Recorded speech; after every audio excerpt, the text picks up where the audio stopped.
experience in the aviation and the hospitality industry. Previous roles include that of Product Manager, ITC Welcome Group, Vice President, East West Airlines, Chief General Manager, Air Sahara, Vice President, Crown Air, and many more. So, ladies and gentlemen, please put your hands together to welcome Shri Kapil Kaul for his address. Okay, good morning, ladies and gentlemen, and to Mr. Singh for an excellent presentation. Let me at the outset thank the organizers for inviting me, General Seth, Mr. Agarwal, and all the organizing committee members for this invitation. And I really thank you for inviting me, and I'm glad to share our views.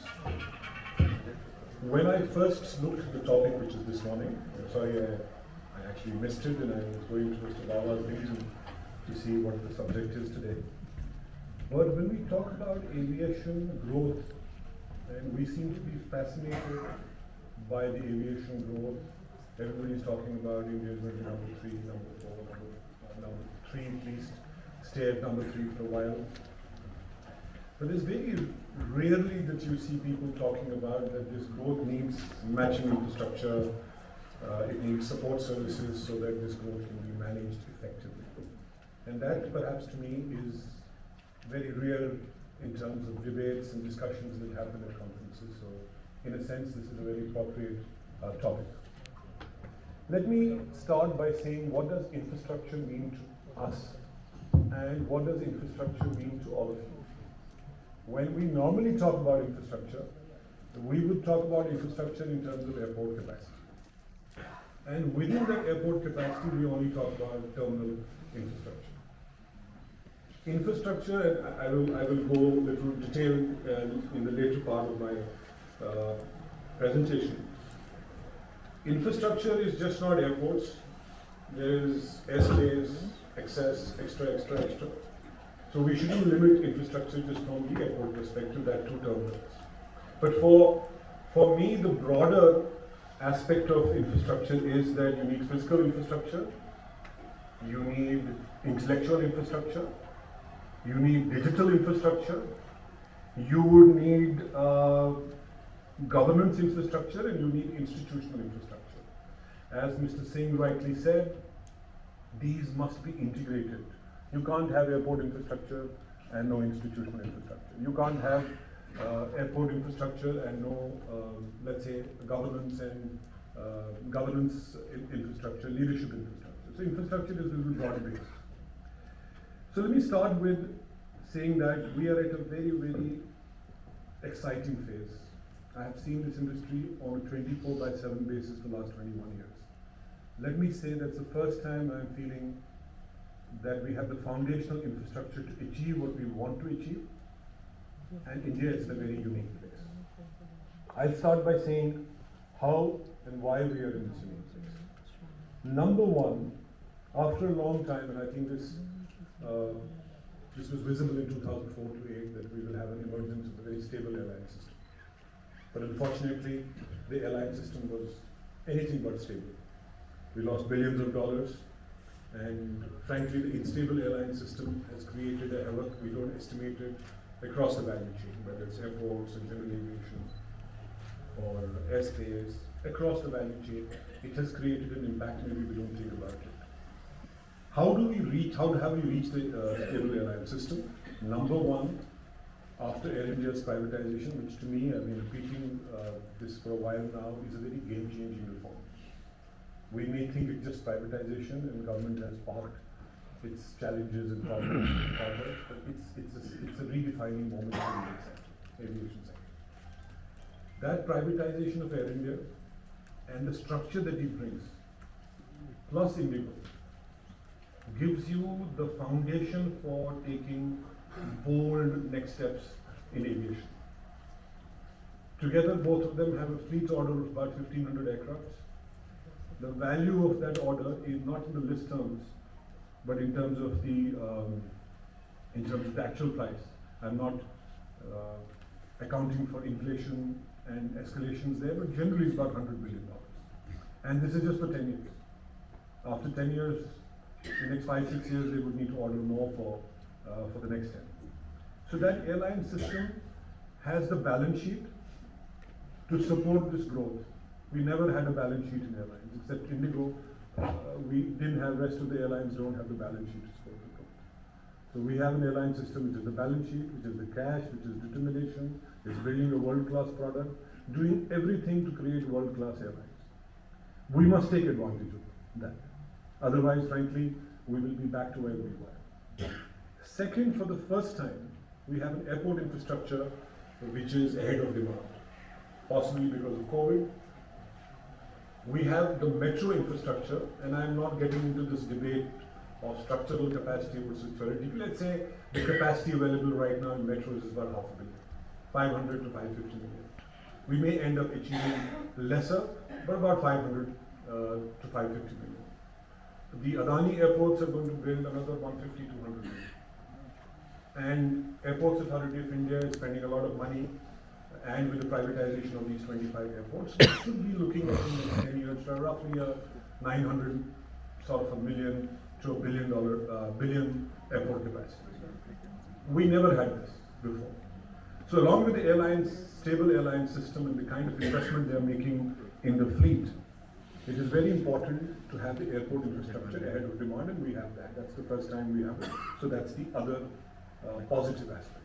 Again, India must take advantage of it. India must take advantage of these two solid pillars, a stable airline system and a world-class infrastructure in place. Third, the travel appetite in India is not just going to limit to 2030 or 2035. It will last for most of the 21st century. If you see our per capita consumption of domestic and international, we are way at the bottom, and an upside which could last a decade. So India must take advantage of that. But when we talk about these three positive advantages, we have to also say that how is our institutional mechanism to support this growth? What do we have in DGCA, for example? What kind of a DGCA is required to build and manage this growth? What kind of an airspace is required to manage this growth? What kind of training infrastructure is required to manage this growth? What kind of security architecture you will require to manage this growth? What kind of a governance model that you is required to take this growth? Because if we do say that Air India is investing, Indigo is investing, we have the capacity for about, let's say, 7, 8 years, 9 years, that there's growth appetite, and we leave these institutions the way they are, I think we're heading for a big trouble. So it's very important that we look at these institutions if we have to take advantage of this opportunity. And I can say this with confidence, having tried our best to analyze what is required, and we do this very regularly. This is the fundamental duty of the government to recast these institutions, to rebuild these institutions. You cannot grow. You will. It's like your pipeline will get congested, saturated if these institutions are not built the way you want.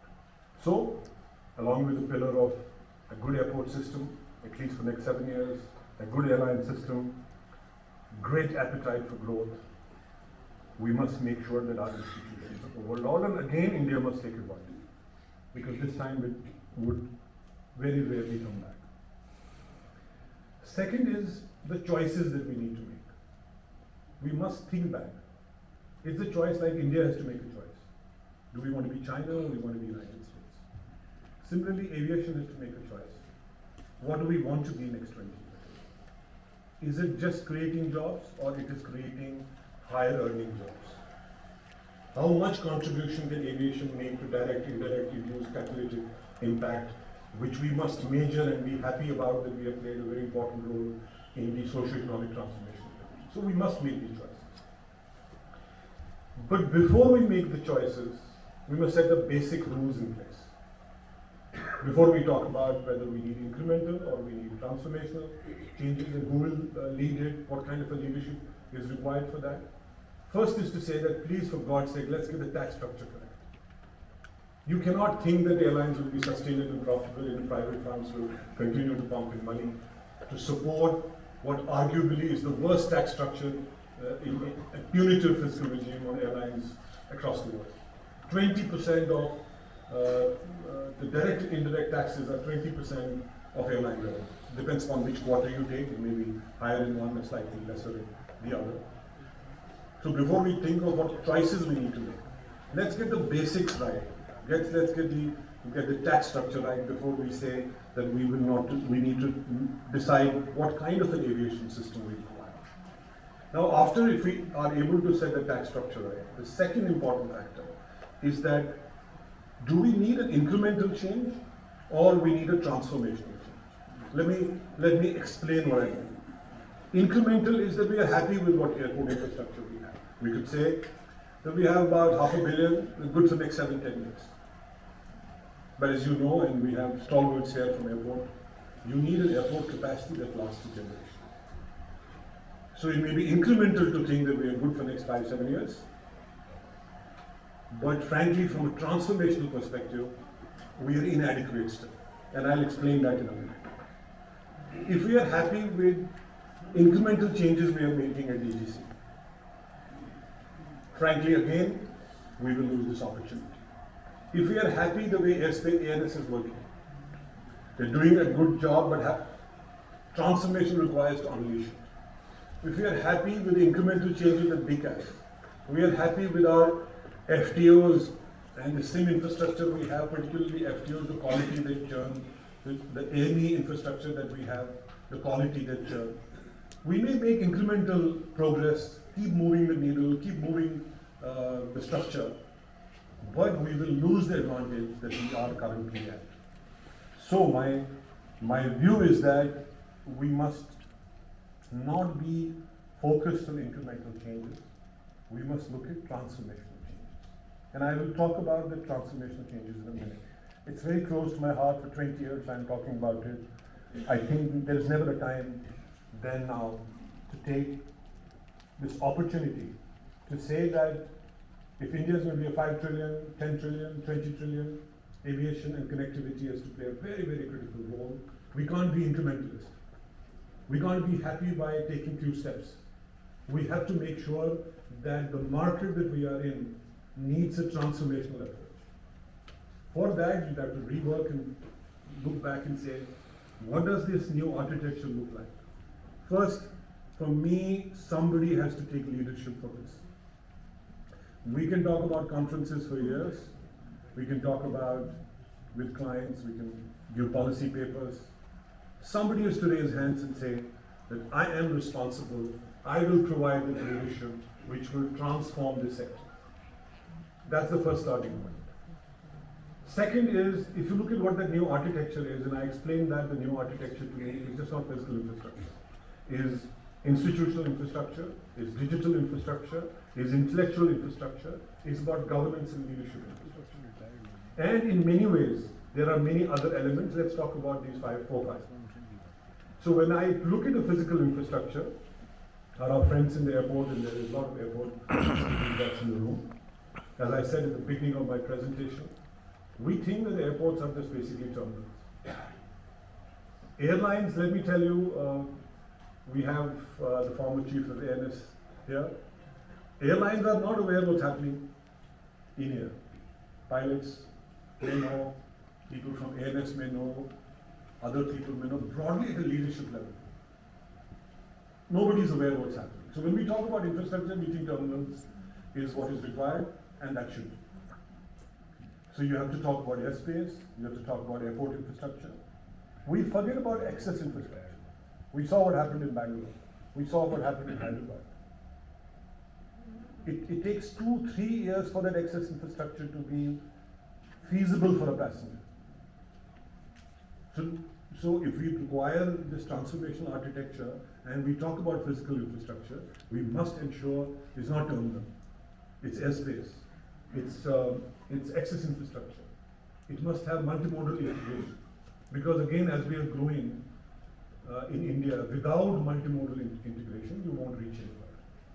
In many ways, if you go deeper, then it's just not airports. It is heliports, if you have to build a heliport industry, helicopter industry, it's general aviation, its maintenance, repair and overhaul, and frankly speaking, one of the biggest opportunities in India to create high earning jobs is to unleash the power of Indian aviation by just removing all the barriers on MROs. We have the ability of the private entrepreneurs to build world-class MROs, but I think they are stifled with unnecessary regulatory and fiscal practices. So it is not just airports, it's airspace, it's heliport, it's maintenance, it's general aviation, it's eVTOLs. You just heard Indigo is going to bring few hundred of eVTOLs flying from Gurgaon to Delhi in 5 minutes. What does the DGCA require? What is the safety architecture we require? What is the institutional architecture we require? So physical infrastructure is just not terminal. That's number one. Second is, how do you finance this infrastructure? You may require, and we have, I can see in the audience, the finance people from AI, if you require 50 to 80 to $100 billion of investment over the next 20 years, you need private capital of about 30-40 billion dollars. So you may require $1.5-2 billion of risk-free capital, or private equity capital, not a risk-free capital, private equity capital. Where is the capacity in India to put $1.5-2 billion in?